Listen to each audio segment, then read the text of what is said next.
મળતી માહિતી અનુસાર શહેરના ડિંડોલી વિસ્તારમાં પ્રિયંકા સોસાયટીમાં રહેતા 3 સંતાનના પિતાએ પોતાની 15 વર્ષની દીકરી પર દાનત બગાડી હતી। છેલ્લા 3 વર્ષથી અવારનવાર નરાધમ પિતા તેની દીકરી સાથે શારીરિક અડપલા કરતો હતો, પરંતુ ઘરની આબરૂ જવાને કારણે તેઓએ કોઈપણ પ્રકારની પોલીસ ફરિયાદ ન કરી હતી। પરંતુ બાદમાં દીકરીએ આવું કરવાની ના પાડતા છતાં પણ તેના પિતા અવારનવાર શારીરિક અડપલા કરતો હતો।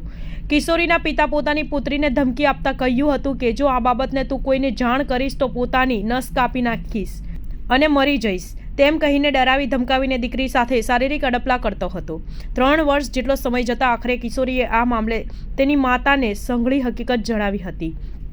માતાએ પણ તેના પતિને સમજાવવાની કોશિશ કરવા છતાં પણ તેના પતિએ દીકરી સાથે શારીરિક અડપલા કરવાનું ચાલુ રાખતા ગતરોજ કિશોરીની માતાએ ડિંડોલી પોલીસ મથકમાં પતિ સામે છેડતીની પોલીસ ફરિયાદ નોંધાવી હતી।